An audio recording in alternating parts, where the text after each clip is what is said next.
Well, hello and welcome to the Footy Interchange as we get set to jump right around the country and talk all things footy in each and every state with our reporters on the ground, those in the know who'll give you the latest that is happening right around the country.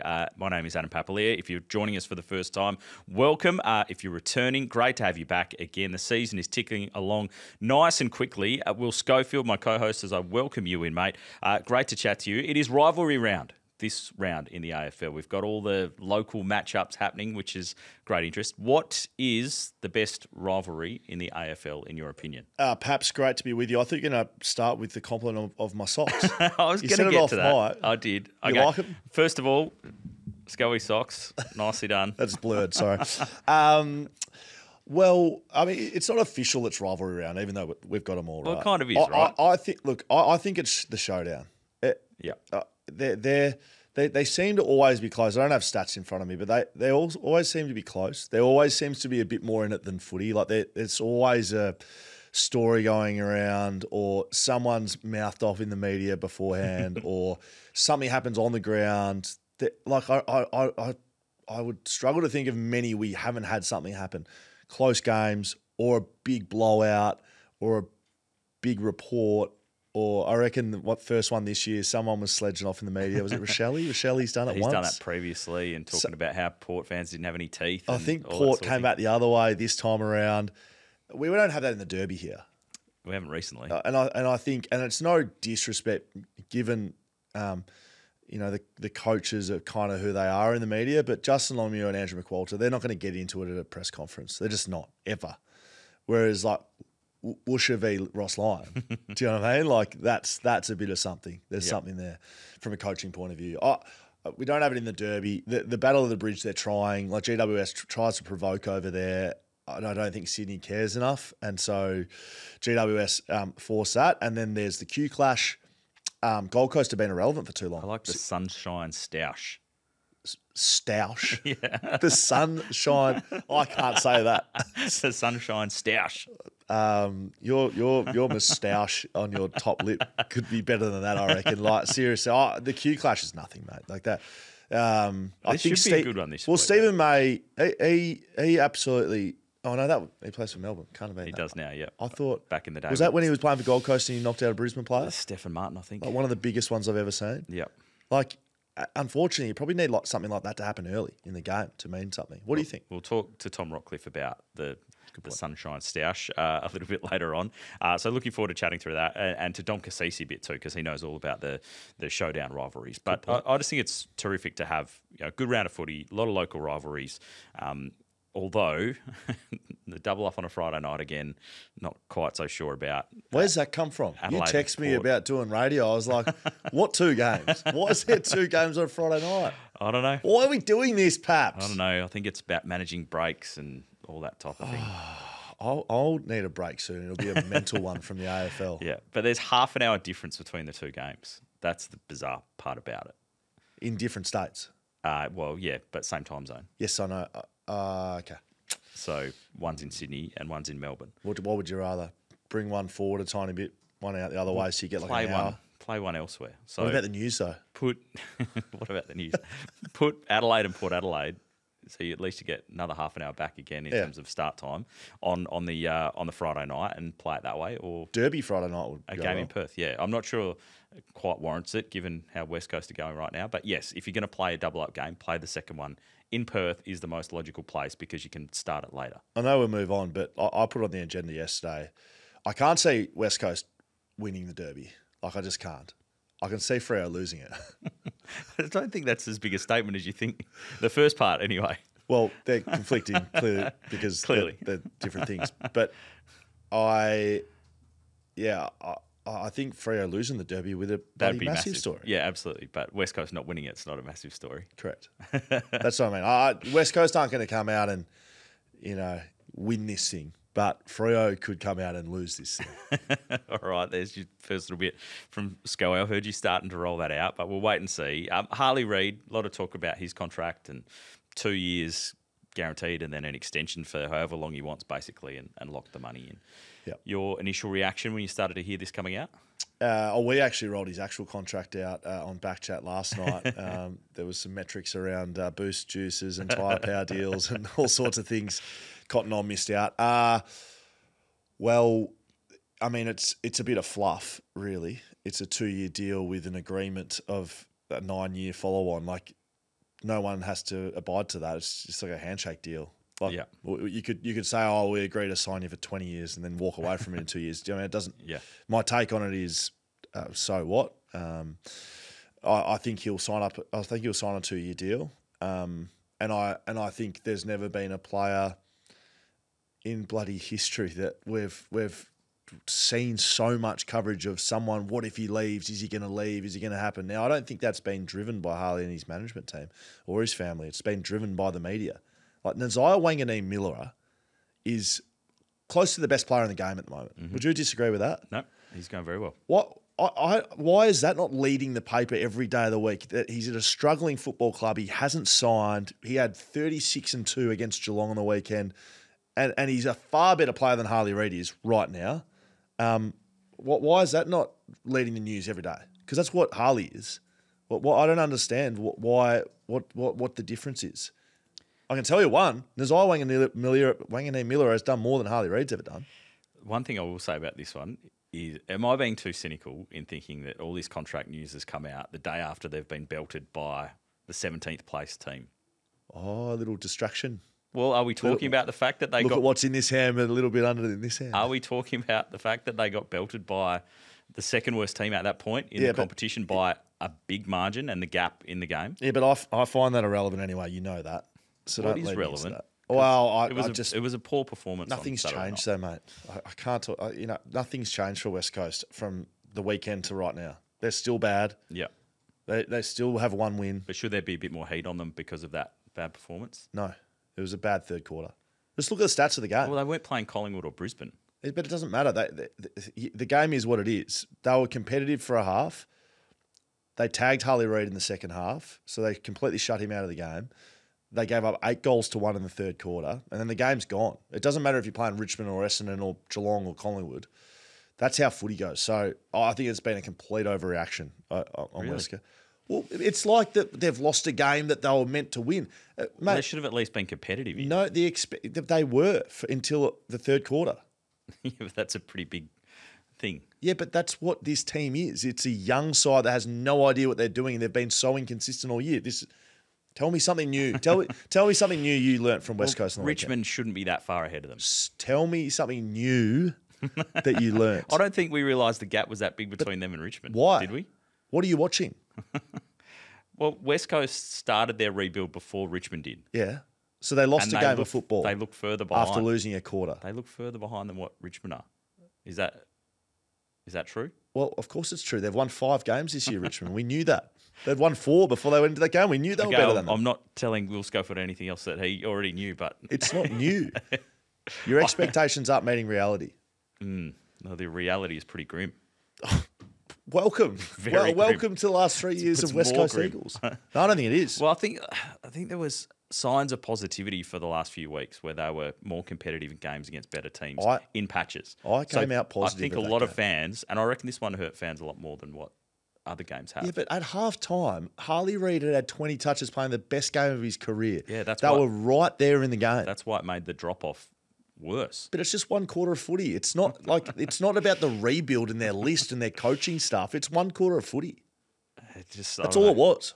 Yeah, but it just feels like the gap between them and now Richmond, who were in 17th at that point, is a lot bigger than what people thought. Well, I would say anyone thinking that's kidding themselves because it's not reality. Why is it that bad though? Well, it just is, mate. That's the reality. It's grim. Why? That's what it is. We know why. Their list is shit house. They've got a brand new coach. They've got the youngest side in the AFL on the weekend. They've started the rebuild 18 months ago maximum. Like they didn't start the rebuild 5 years ago. I reckon it's Jimby draft. They should have started it earlier. But that's not new, Paps. All I'm saying is that discussion we're having here, which should continue, has gone away because they're talking about Harley's contract. Perfect. or am I being too cynical? That's good. Let me know in the comments, please. Let me know. That was good. Let's get stuck into it. All right, this is the Footy Interchange. Let's get right around the country. The Footy Interchange as we get to sunny Queensland ahead of Scully, as I was saying, the Sunshine Stoush, the Pineapple Clash, what do we call it? The Q Clash. There's a few names going for it. Tom Rockliff, of course, will educate us a little bit more. Rockliff Finance, for all your finance needs. If you're watching along on YouTube, you can see the beautiful merchandise that he is rocking on top of his head right now. Nicely done. The shirt going along beautifully too. But let's talk some footy, Tom Rockliff. First of all, the Gold Coast Suns, that was a horrible performance from them. And what did Damien Hardwick say? At some point, everyone's going to get kicked in the nuts.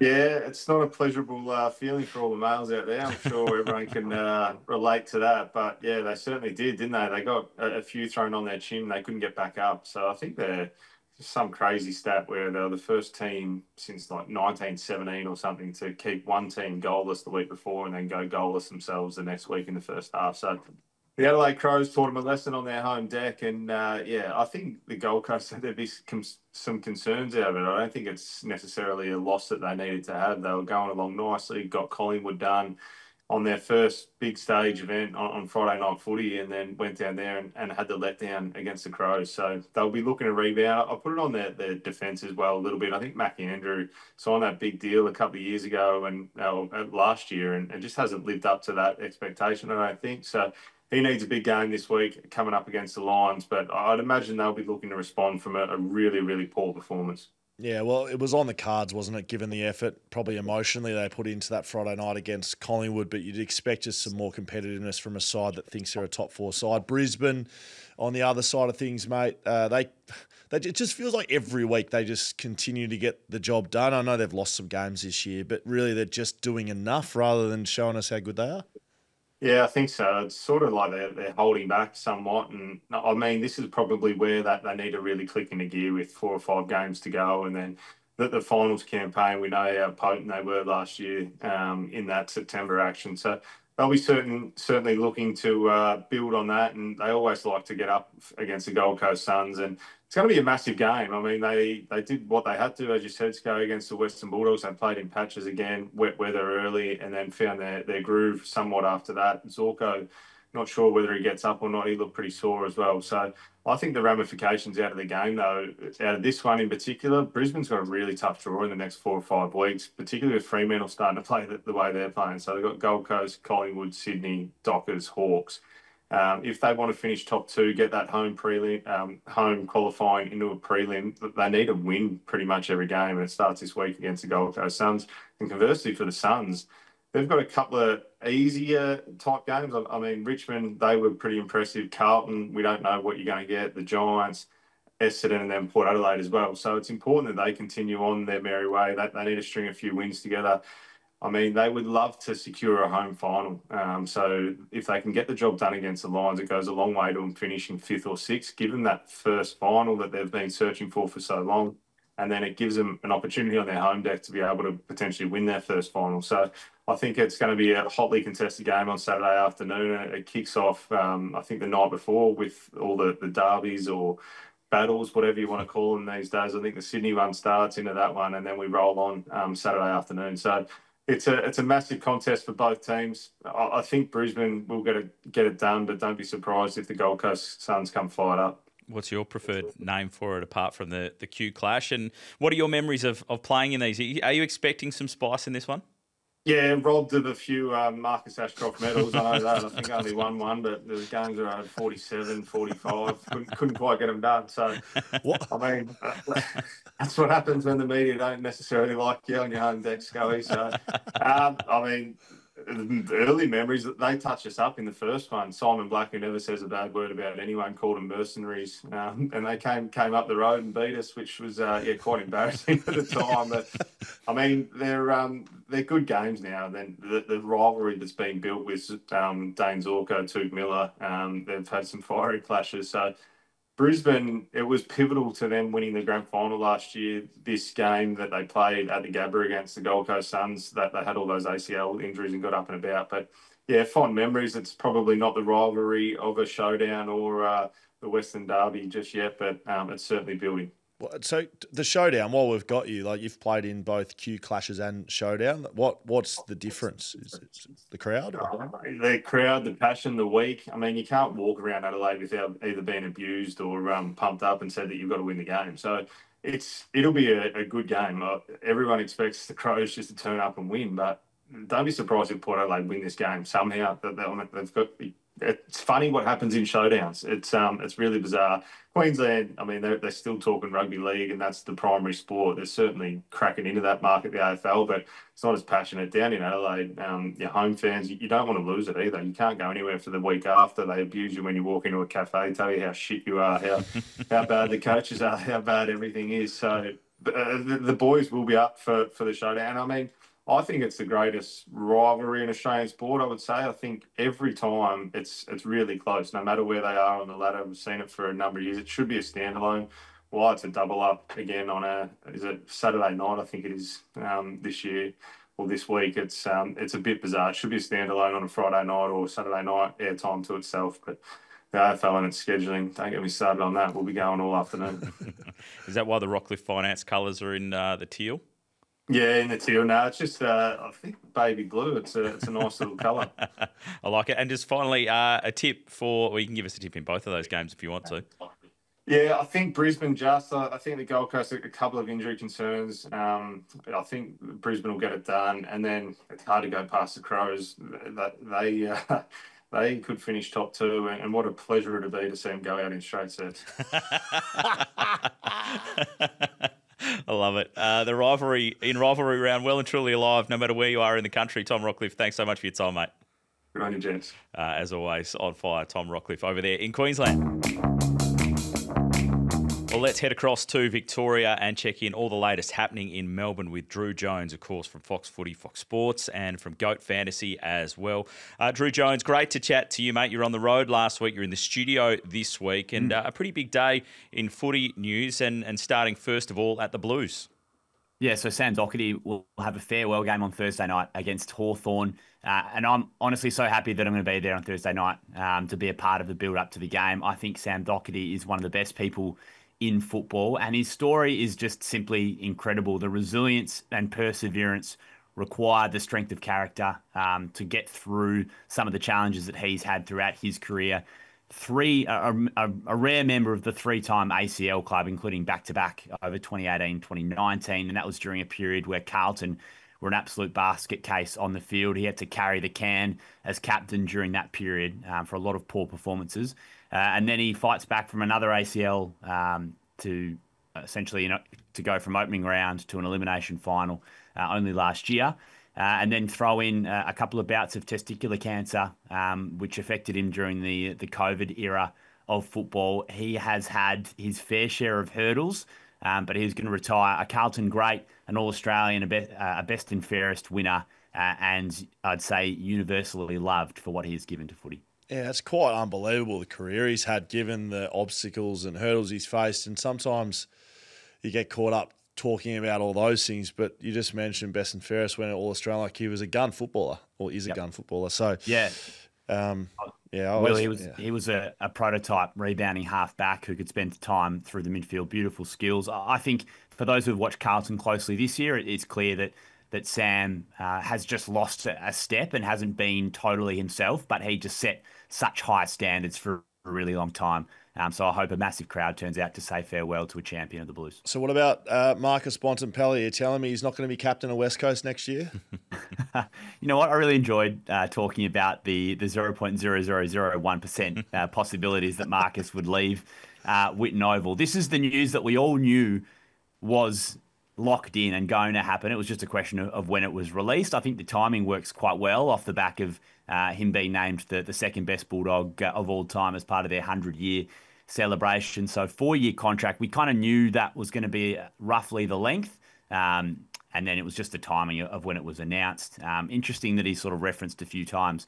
He's been planning a wedding with his lovely fiancée. Perhaps there'd been some other things in his life which he might have prioritised ahead of getting this contract done. But ultimately, as much as clubs asked the question, and certainly Collingwood were one of those that did, it was never likely he was going to leave the club. But his CV, which I've got in front of me here, is quite outstanding. It's like one of those So you scrolls talk about that you Dern throw being out the and it just keeps five-time rolling. day, five-time night. Bont's the six-time All-Australian, six-time Charlie Sutton medalist, three-time AFL MVP, including an All-Australian captaincy last year, 253 games, and 188 Brownlow medal votes. He's locked away until 2029 and probably ends up the best Bulldog of all time. Incredible CV that he's got, and still adding to that resume as well. Greg Swan has come in as the messiah to save footy, it seems like. What have you made of his first couple of days at AFL House?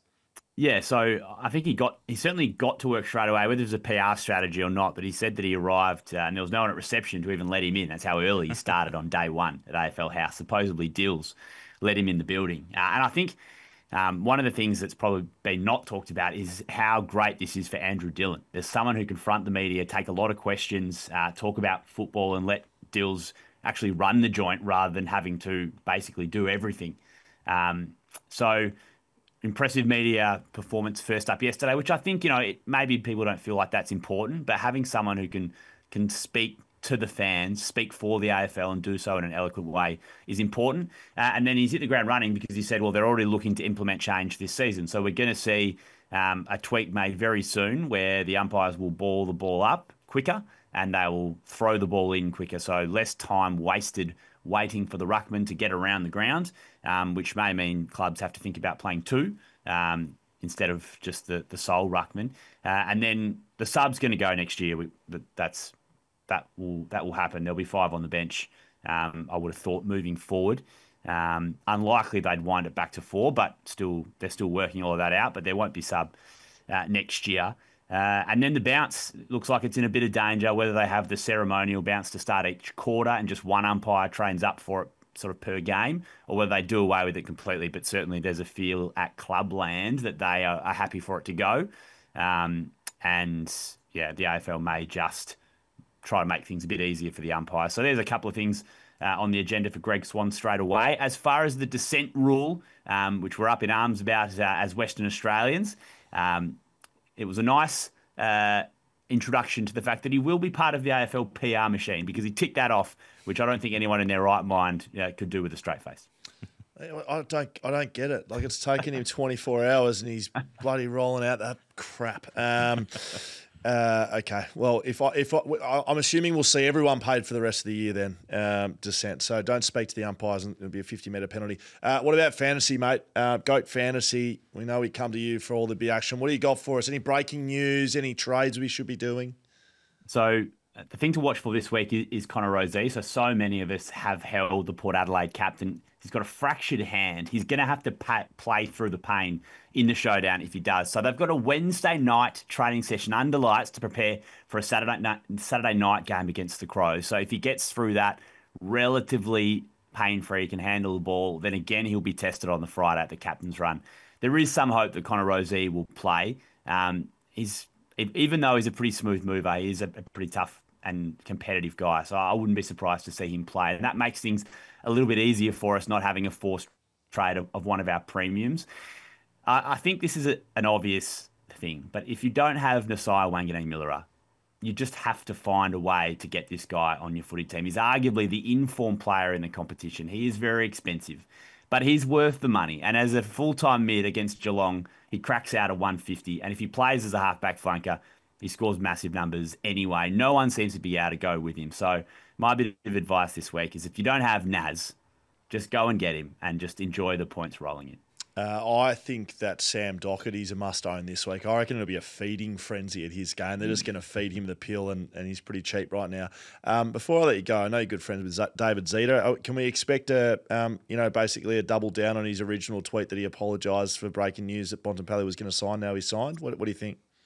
Well, this is interesting that you bring this up, Scully. I think there was a very quiet determination from David behind closed doors that he would break the news eventually about Marcus signing the new contract. Unfortunately, that hasn't come to fruition. But what I will say is that Zeitz wasn't 100% wrong. It was a 4-year contract. It's just that they actually hadn't started talks yet when he announced that the signing was imminent. So just went a little early on the button. He's young. He'll learn from this. There's some seasoned professionals out there that just kept their powder dry. Anyway, maybe next time. Maybe next time. Nice little drive-by. Drewy on the way through. Thank you, mate. On you, boys. Drew Jones there with the latest out of Victoria here on the Footy Interchange. The Footy Interchange, unfortunately, Cal Sinclair is MIA. I think he's just a little bit nervous in the Battle of the Bridge week rivalry round. Unfortunately, we couldn't get hold of him today, but I wanted to get your thoughts, Scully, on both of these two teams and the rivalry itself. A Friday night game in Sydney. We spoke off the top about how this is a weird sort of double-up fixture, but your thoughts on both Sydney and the Giants going to this one? Well, I mean, the script has always been that they're actually both been going pretty well for probably 4 or 5 years, haven't they? Both sides really competing. Sydney can't make finals. That's not outrageous, is it? They can't make finals. No, it'd be very unlikely. But they are in good form. They are beating good sides. They are challenging others. A couple of weeks ago they beat Freo. So, I do think this is a competitive game. The rivalry itself, look, and I like it. GWS has been the younger brother provoking, and they do that not necessarily for the footy side, but it's for the showmanship. It's to generate interest. It's to get people in New South Wales, which hasn't been a traditional AFL state, to come to the game and to be interested. And I love that. I think a big part of what GWS does in all of their external media is to make sure to get bums on seats. And that's what they're going to do. They're going to be disruptive. And I enjoy that. I think from a footy sense of, things, it's a really important game for the Giants. And Sydney will know that. And Sydney will know they can't play finals. And they will be, this is a proper, we can disrupt their season. And that's why it's a danger game for GWS. All the stars will be playing. I do think the Giants will win, but Sydney are going to take it right up to them. And we know what happened in the finals last year. I mean, effectively Sydney, although they couldn't get it done on the big stage, they ended the Giants with what they were able to do in that final. So the memories will be burnt in there for sure. Is that definitely a thing? Like if you're the opposition, you're not going so well, the other team is going well, you're in the same state, and you can set yourself and go, actually, we can completely ruin their chances or the rest of their season. Mate, footy is just a mental game, and whether that's the mental strength to perform consistently week in, week out, or the ability to motivate yourself to play. Now, you don't need to be patted on the back and say go try your best, but every single week it's about, okay, what's the motivation this week? And it doesn't mean they're not motivated to play. It's just with a new opponent and. Some weeks it might be, okay, we're going to take on the best, like Freo versus Collingwood last week. So we're going to take on the best side. That's the motivation. Or you're playing a really poor side, and it's like, well, how do we get ourselves to our best? So GWS this week will know they're a better side. They're sitting high on the ladder. They've got more at stake than Sydney. But how do you get yourself in the right mindset to take that on? Sydney, on the other hand, it's a free hit against their biggest rival. And that's a great motivator. It's a brilliant one to have because their season's done. So they could easily just pack it up and coast along and not give anything. But this GWS game gives them a great reason to play well. The last one I wanted to throw you at, Isaac Heaney, 5 goals last week, 34 disposals, 5 tackles, 13 clearances. That is one of the all-time stat lines. He puts this out sometimes. I can't remember who it was against, but he did it. We were calling a game together, I'm sure. He just rolled out a fifer and 20 touches. When he goes big, he goes huge. You can just bet your bottom dollar that, you don't get to do that and then the next week the opposition goes, we're just going to let Isaac Heaney run around and do what he wants because he won the game for him last week. So you'd have to be a very silly coaching operation to just back the boys in. You've got to have someone pay attention to him, absolutely. I expect James Jordan to go to Lockie Whitfield. That's been a bit of a tradition and he's had the wood over him a couple of times. So both of these sides will know that the Oppo is coming for their best players. How you handle that, again, we've spoken about that over here in the West with Sarong at Freo. How do you support your players? Is it physical? Is it mental? Is it we're going to support at stoppage, or is it we're just going to let them do their thing? You got to come in with a really clear plan about how you negate these stoppers, and probably whoever deals with that the best probably wins this game. Friday night footy, it will be the Battle of the Bridge. Looking forward to it. Discussing things in New South Wales footy, we'll be calling that game on 6PR together as well. Brilliant. Scully, so looking forward to that one, and we'll catch up with Cal Sinclair next week. Well, the Footy Interchange, let's get to South Australia because it is showdown week. It is a massive fixture on the calendar whenever it rolls around twice a season, and Dom Cassisi's played in many of them. Made a great debut last week, Scully, right here on the Footy Interchange. Well, from Bali, it was impressive. Yeah, very, very impressive after hitting a few golf balls, and now he's back in a few more familiar surroundings, getting ready for the big game on the weekend, Dom. Before we chat specifically about the two teams, showdowns, so what do they mean to you? What's your sort of favourite memories from them? Yeah, look, showdowns are amazing. I mean, growing up in Perth, I was able to see the derbies early stages, and then I came to Adelaide, and it was, without disrespecting the Perth derby, it's on another level here. The supporters are so full on, and it's pretty real how serious they take it. And there's been many great showdowns over the years. I think. The one that really sparked up over here was after the Ramsgate fight between Josh Carr and Mashudo, which everyone knows about that. Were you there? I was there. I was living with Carr at the time, so I had to drag him out. And that's a story in itself. And then finally got him out of there. And then the first showdown after that was unbelievable. And then obviously it was the showdown after, unfortunately, Phil Walsh passed away. It was massive as well. So there's just so much history behind it. Is that driven by Port or Adelaide? I know there's the tradition of Port Adelaide coming into the competition later than Adelaide. Like, is it driven by one side more than the other, or is it more context around where the season's at? Oh, look, I think it plays out pretty fairly. I mean, the history of South Australian football is almost, Port Adelaide Magpies versus the rest. So there is that goes way back before the two AFL teams even came in, and then Port Adelaide were actually the first team to put the licence in to go into the AFL, and it got pulled and the Crows got in. So you can imagine what that did to sort of even to start the rivalry before the two teams were even into play in the AFL competition. So the history goes way back, and it just festers every year, and it's just a classic that even in our office here, the banter's already started, and the losing team doesn't want to come to work next week. That's what we love about footy as well, the rivalries and the fans getting into it, Dom. And I'm sure you've copped it a fair bit and given it out a fair bit on the way through. Let's talk about the teams, and we'll get a tip from you at the end. But Adelaide, that was a very complete performance from them against the Suns. Yeah, you're not wrong. That was just dynamite, their performance. And as you know, Scully, you have those games sometimes where you can't do anything wrong. And that was that game for the Crows. Like, they were kicking goals from everywhere. Defensively, they brought some really strong intent. But that was just one of those games that you just never forget as a player. For those Crows players, be like, oh, we got everything right that day. And to be 70 points up before the opposition team kick a goal and a good team in Gold Coast is bloody unheard of. And it sort of reminded me last year. I mean, Port were 70 points up against the Swans last year. And then Swans kicked into gear and got their season off and running because they were a good team and they just have a bad day. And I reckon that might be the case for Gold Coast. So can't take anything away from the Crows because they're really good, but it's very rare you can put in a complete performance like that. I thought you might be just setting it up nicely it's very good to give it a 10 out of 10, but then the next week's a bit harder to do it, to double it up. So Port Adelaide will know that. I know you're a Port man, obviously. What do you think they're going to be coming into this like after the Hawks last week?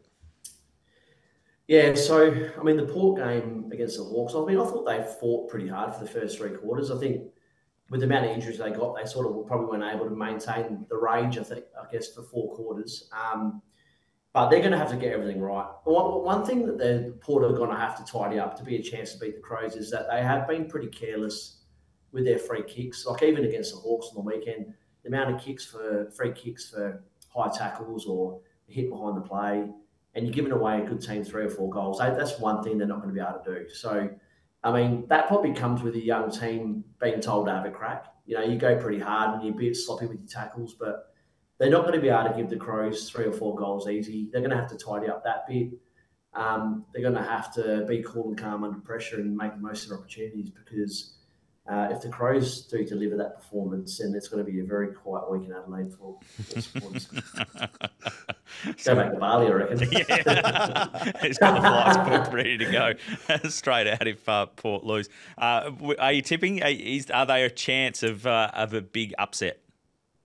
Well, this is the thing, right? So it's primed for an upset because the showdown history, and it's probably the same. I mean, look at the showdown, right? I mean, I can't remember exactly how many have been played, but it's like 26 wins to 27, right? So history tells you you're a 50-50 chance. Now, there's been many times over the years that Crows have been top four, Port have been down the bottom, and vice versa.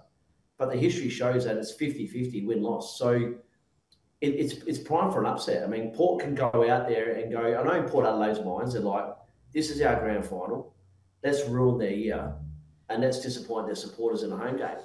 And then you got the Crows probably going, then you got the Port players going, this is Kenny's last showdown.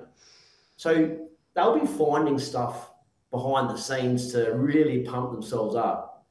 And then you've got the Crows are coming off this 10 out of 10 game and might be just off a little bit going, oh, this is pretty easy, So that's all it takes sometimes for an upset to happen. It's going to be a lot of work, but who knows? It could be a cracker showdown. Just beautifully set up by the former Port Adelaide captain, Dom Cassisi. Just planting a few seeds for the team, just trying to fire them up already. If Port win, I'll be on next Tuesday. If they lose by 15 goals, I'm out. Well, hopefully we get you back either way, Dom, but enjoy the week. There's a lot on the line. Are you going? Week, mate. You calling the game? I am, yeah, Triple M, yeah. So with Bernie Vince, so that'll be good fun with him. So yeah, it'll be a good one. Saturday night over here, 7:40. I think it might be a bit wet, so they'll be bringing their packing the mouth guards and the screens, I think. It won't quite be the Ramsgate in the commentary box, I don't think. Nah, me and Bern are all right. As long as we keep Rue out of there, be all right. Love it. Brilliant stuff, Dom. Great to chat, mate. Enjoy the showdown. Good luck.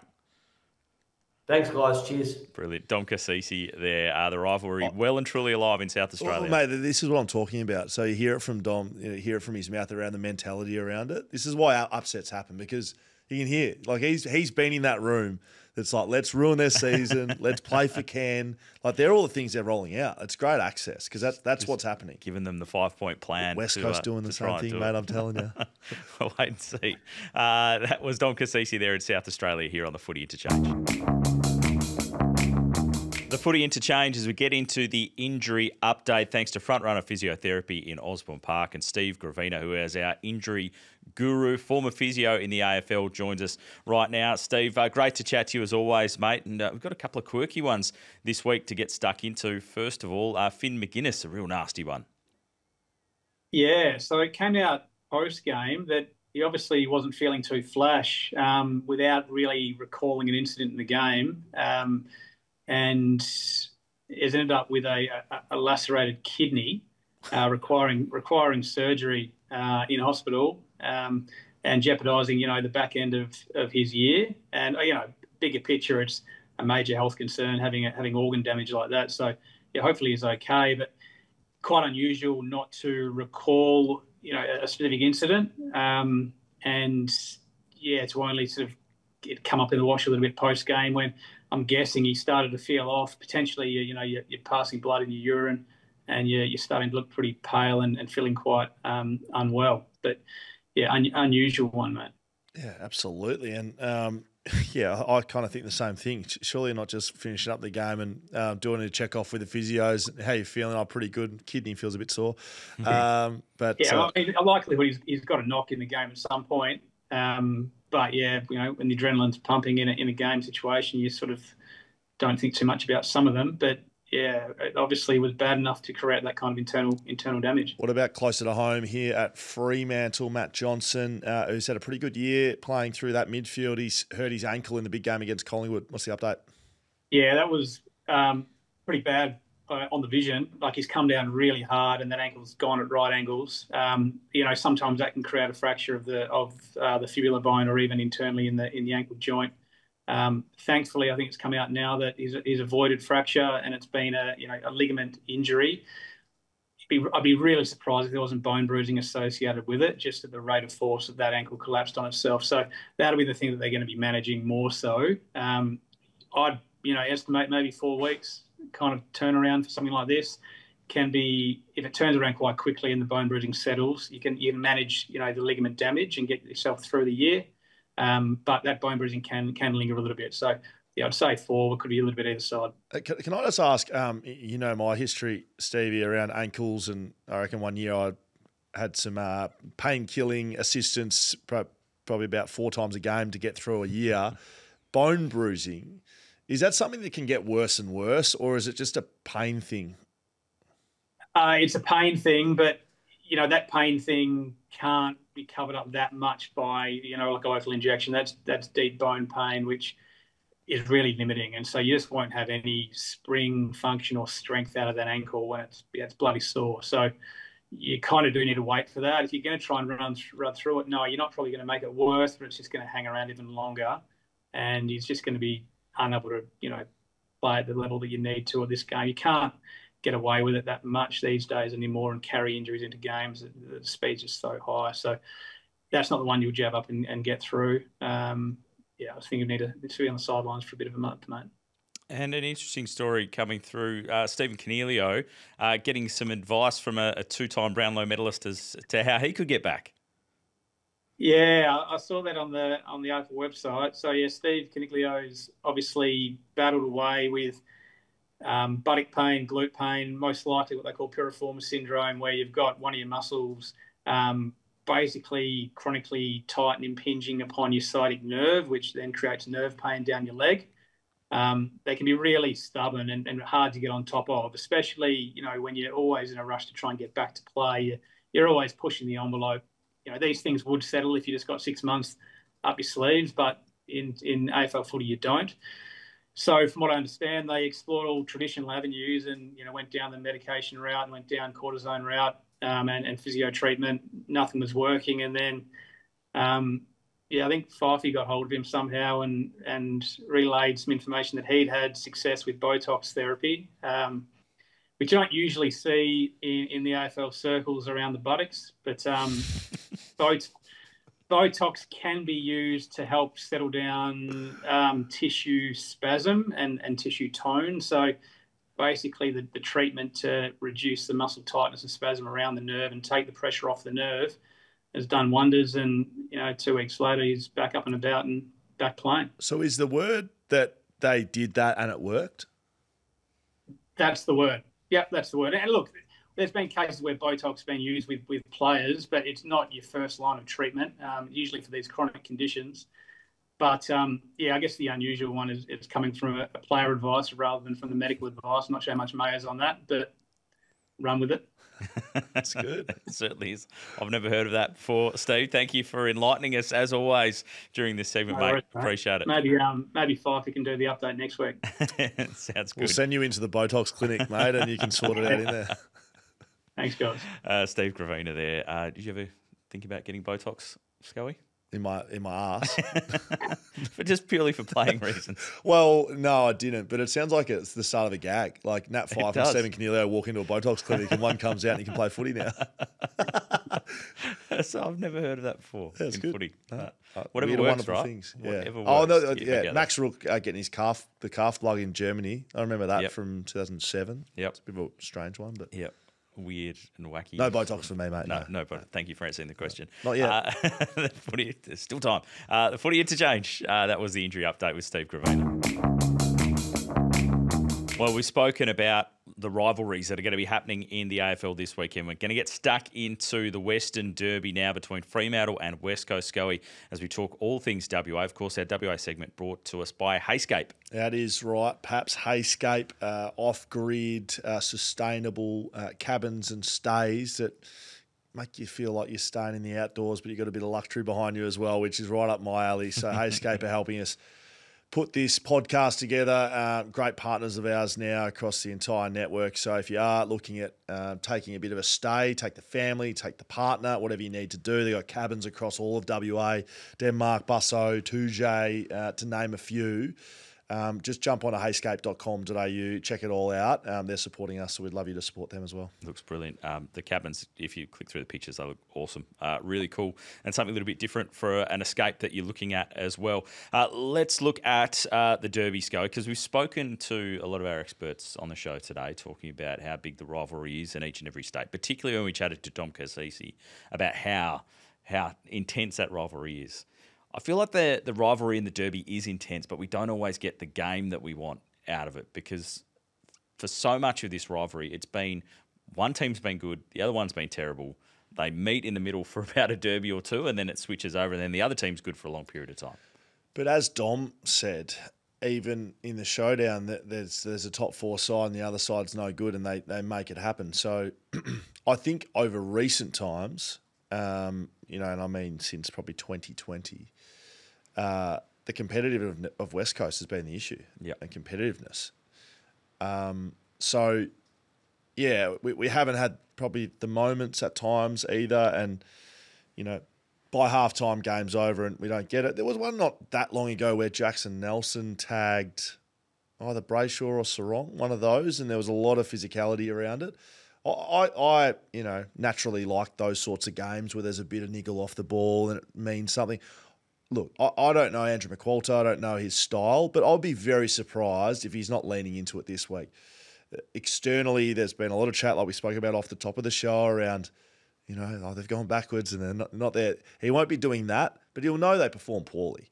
And you can't just get up the front and go, we need to play better. There has to be something behind it, and I'll be very surprised if it's not. Let's beat Freo.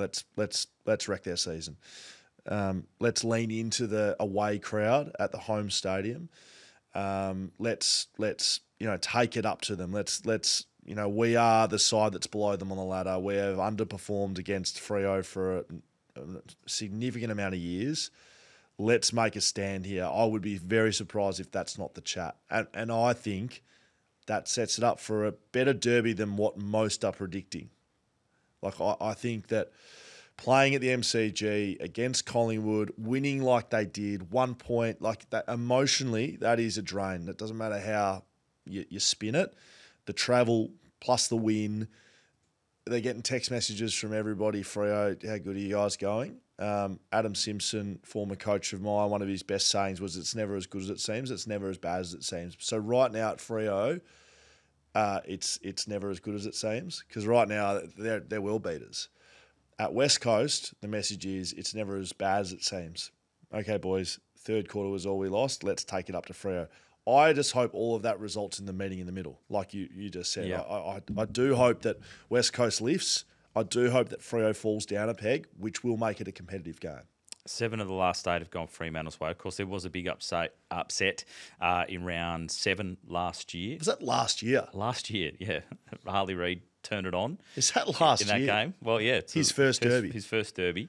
And it was a 37-point win, which feels like an eternity ago. Freo don't tag that often.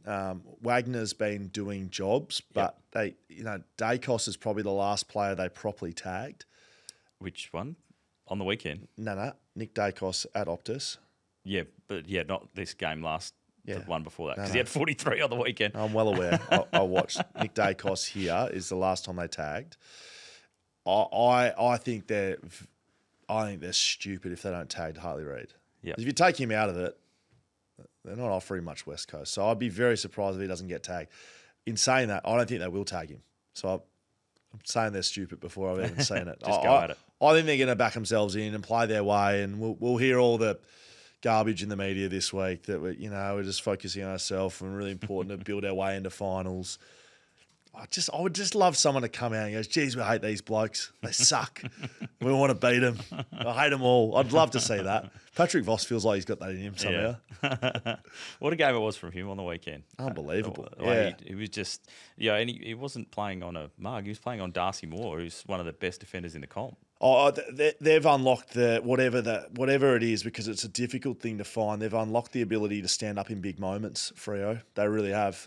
Like, that is a pattern of behaviour this year now. They've done it on 4 or 5 occasions where individuals in moments have stood up. I think one moment that I haven't seen one bit of coverage on it, Nathan O'Driscoll had to go back with the flight, probably about a minute or two to go. Yep. it was a guaranteed mark to Collingwood and they would have gone inside and the game's over. He come flying back on the diagonal, put his body on the line. I think they created a ball up or a stoppage. Moments like that. Like, there's no stat. He dropped the mark. No one knows anything about it other than his teammates, but you see that. And then, Josh Tracy does what he does and Sean Darcy's doing what he does and Luke Jackson. Like, you combine them all. That's how you stand up in big moments, when you can basically grit your teeth and go, okay, I've got to stand up in this moment. They're doing that. They've done it. So Freo have completely unlocked that's the hardest thing in footy, is to stand up in moments like that. Was it 3 of the last 4 games they've had to come from behind at 3/4 time to get a win? Like, that type of thing builds that belief in your team, doesn't it? Especially as you get to the pointy end of the season. Yeah, that's what I mean by, if everyone knew how to do it all the time, everyone would just be doing it and, everyone would come from behind. So it's something that it won't last forever. It's something that you can train, but you need to execute it. And I really think Freo have found that. I've been pretty hot on them for probably 6 weeks now. Like, I feel like I'm not just getting on this bandwagon.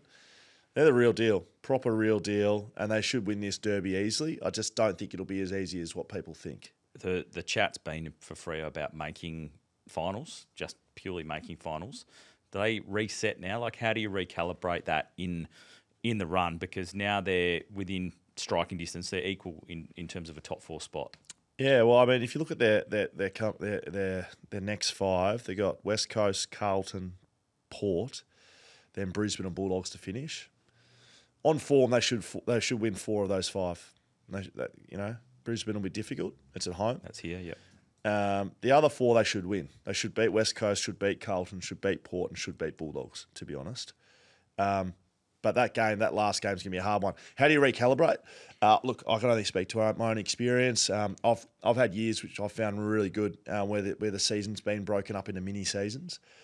So Justin Longmuir, I reckon, was around when that happened, where you get your 5 games, reset the ladder, and go, we need to finish top 4, and you got 5 games to do it.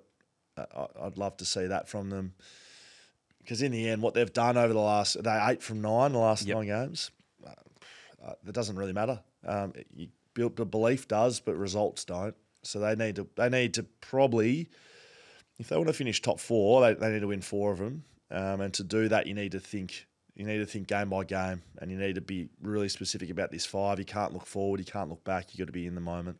If Freo play the way that they have been playing, they should win the derby. You'd think they'll start very heavy favourites in it.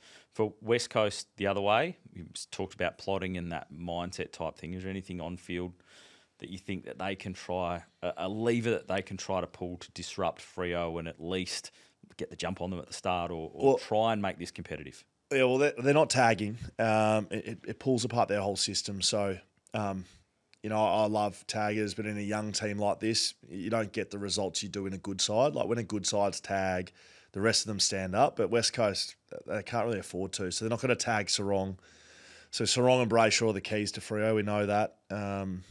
It'd be cool to see Harley Reid go head-to-head with a Sarong and Brady Hoff on a Brayshaw or something like that. And you got to try and take it up to a side that's better than you. If you go too defensive, we've seen Job Shanahan go behind the footy. If they start like that or they go too defensive, it's probably all over. You really got to be aggressive, bit of ambush mentality. I reckon you'll see that from McQualter in the media this week. How good are Freo? Going really well. Unbelievable for West Australian footy. You watch.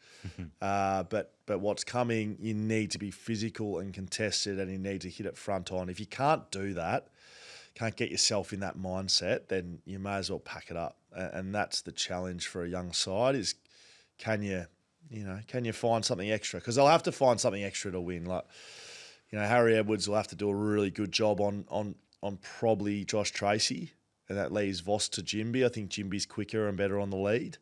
But they're 2 big matchups. And at the other end of the ground, do any of the West Coast forwards, can any of them stand up against, the Fremantle back 6? Alex Pearce doesn't look like he's coming back.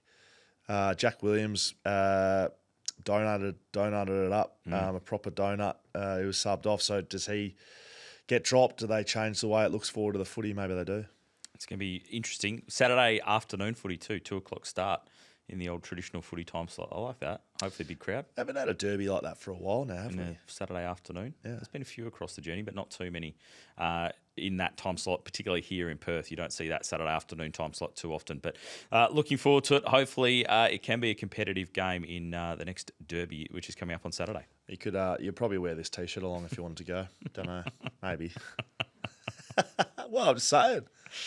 Oh, it's not a West Coast. It's a BackChat You one. were trying to tell me last week it wasn't a West Coast shirt. But It's not. I'm just saying you can wear it It's to got an the eagle footy. on it, and it's yellow and blue. Can you prove that's an eagle? Well, what is it then? It's a bird. Could be anything. Could be a toucan. A toucan. Well, it could be. It looks very eagle-ish, Scully. I don't know what an eagle looks like. A vulture, maybe? I don't know. I just think this would be looking good at a derby if you wanted to get that. We could probably get it to before the derby as well.